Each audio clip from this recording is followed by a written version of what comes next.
আসসালামু আলাইকুম। আজকের এই ভিডিওটা খুবই ইনফরমেটিভ। বিশেষ করে এই মুহূর্তে সারা বাংলাদেশে আমাদের যাদের ঘরে ছোট বাচ্চা আছে অনেকেই হামে আক্রান্ত হয়েছেন। বেশ কয়েকজন বাচ্চা এই রোগে আক্রান্ত হয়ে মারাও গিয়েছে। তাদের পরিবারের প্রতি সমবেদনা। যদি আপনার ঘরে বংশে কোনো ছোট বাচ্চা থাকে, ভিডিওটা শেয়ার করে টাইমলাইনে সেভ করে রাখুন, অন্য মানুষকে সহযোগিতা করুন। এটাও পার্ট অফ সাদাকা। এখন বাংলাদেশে হয় কি, যখন কোনো জিনিস আপনার একটা মহামারী আকার ধারণ করে, এক শ্রেণীর কন্টেন্ট ক্রিয়েটাররা, ইউটিউবাররা বা কি বলা হয়, খারাপ মানুষ আমি বলতে চাই, তারা করে কি এই বিষয়গুলো নিয়ে ভুয়া উল্টাপাল্টা ভিডিও বানায়। পাশাপাশি এত গুরুত্বপূর্ণ বিষয়কে নিয়ে কোনো শায়খের বক্তব্য বা ইসলামিক স্কলারের বক্তব্য বা ডাক্তারের বক্তব্যকে খণ্ডিত করে। তো আজকে হামের টিকা, এটা কি আসলে পশ্চিমাদের ষড়যন্ত্র, লাইক করোনার মতন? করোনা অনেকেই বলে এটা জীবাণু অস্ত্র। জীবাণু অস্ত্র জানতে হলে আপনাকে একটু বিজ্ঞান বুঝতে হবে, যে আজকের দিনে আপনার মানে একসময় তলোয়ার দিয়া যুদ্ধ হইতো, ঢাল তলোয়ার দিয়া, বল্লম দিয়া।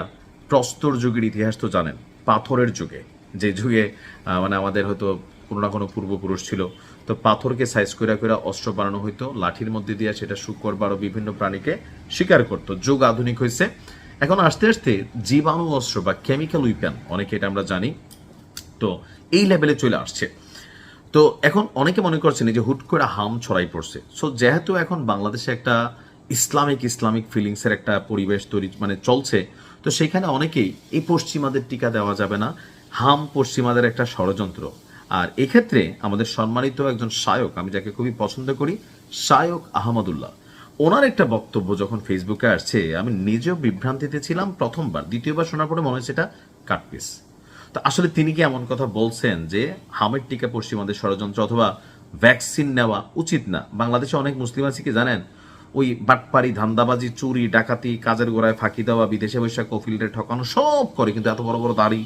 আবার নব্য অনেকে আছে যে ধরেন একটু ইসলাম ফিলিংসে আসছে, তো আইসা ধৈর্য মনে করলেন পশ্চিমা। আরে বাবা, এই যে ফেসবুকে আমারা দেখতেছেন, এটাও পশ্চিমাদের প্রোডাক্ট। বাস্তবতা হচ্ছে পশ্চিমা ছাড়া পৃথিবী অচল। তো এখন আছেন হামির ইস্যুটা নিয়ে। শায়েখ আহমদুল্লাহ তিনি বলছেন যে ইসলাম রোগ প্রতিরোধের আগাম ব্যবস্থা বা ভ্যাকসিন গ্রহণকে সমর্থন করে।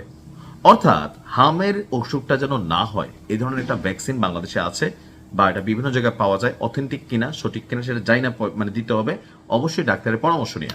তো সেক্ষেত্রে তিনি বলছেন যে গত 2 বা 5-7 বছর আগেরও ওনার অনেক বক্তব্য বা ভিডিও আছে যেখানে তিনি স্পষ্ট করে বলেছেন ইসলাম চিকিৎসা গ্রহণ করাকে অনুপ্রাণিত করে এবং আল্লাহ রাসূল অসুস্থ হলে চিকিৎসা গ্রহণ করার নির্দেশনা দিয়েছেন।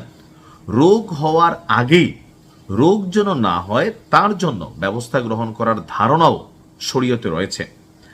কালোজিরা বা আজওয়া খেজুর খাওয়ার যে ফজিলত হাদিসে বর্ণিত আছে, সেটি কিন্তু প্রমাণ করে যে অসুখ হওয়ার আগেই এগুলো ব্যবহার করার মানে জন্য নির্দেশনা। কেন? যেন আগাম ব্যবহারের মাধ্যমে অসুখ না হয়, সেজন্য প্রতিরোধক বা আগাম ব্যবস্থাপনা গ্রহণ করা শরীয়তসম্মত। তাই মৌলিকভাবে টিকার যে কনসেপ্ট, ভ্যাকসিনের কনসেপ্ট, এটাকে ইসলামী শরীয়তের সাথে কোনোভাবেই সাংঘর্ষিক কোনো বিষয় নয়। এমনকি কোভিড-19 সময়ও আমাদের যে কয়েকটা হুজুর আছে, নাম নিলাম না, কইতো যে না করোনা এসে ওনার সাথে স্বপ্নে কথা বলে, মানে কি এদেরকে মনে হয়েছে এরা কি খাইয়া যে ওয়াশ করে জানি না। তো বাঙালি আবেগী জাতি, ধর্মপ্রাণ জাতি, যে যা বলে তারে পানির মতন খায়। পরে কিন্তু প্রমাণ হয়েছে উনি আসলে আগাগোড়া মিথ্যা কথা বলতেন। তো কোভিড নিয়েও তিনি তখন বলছিলেন যে কোভিড-19 আপনার টিকা নেওয়ার জন্য শায়েখ আহমদুল্লাহ। তো এখন এই যে আপনার বিশেষ করে যেই হাম এখন একটা মহামারী আকারের মতনই বাংলাদেশের মানুষের কাছে ভীতির কারণ হয়ে দাঁড়াইছে। অনেক বাচ্চা কাচ্চা আসলে প্রপার ট্রিটমেন্ট না পাইলে এটা হয়। ডাক্তারি ভাষায় একটা কথা আছে যেটা আমাদের হাদিসের সাথে connected, prevention is better than cure. Prevention অর্থাৎ বাধা দেওয়া বা আপনি এটাকে আটকাই ফেলা, ইজ বেটার দেন কিওর, চিকিৎসা করার চেয়ে ভালো। অর্থাৎ আপনার জ্বর হবে, হওয়ার পরে আপনি চিকিৎসা করার চেয়ে জ্বর যেন না হয় ওইভাবে চলা উচিত। সো যখন কোনো এরকম গুরুত্বপূর্ণ ভাইরাস অথবা কোনো রকম জিনিস সমাজে ছড়িয়ে পড়ে, এটা হিউম্যান ক্যারি হয়, তো সেই ক্ষেত্রে কি হয়, আপনি আগাম কোনো ভ্যাকসিন নিতে পারেন।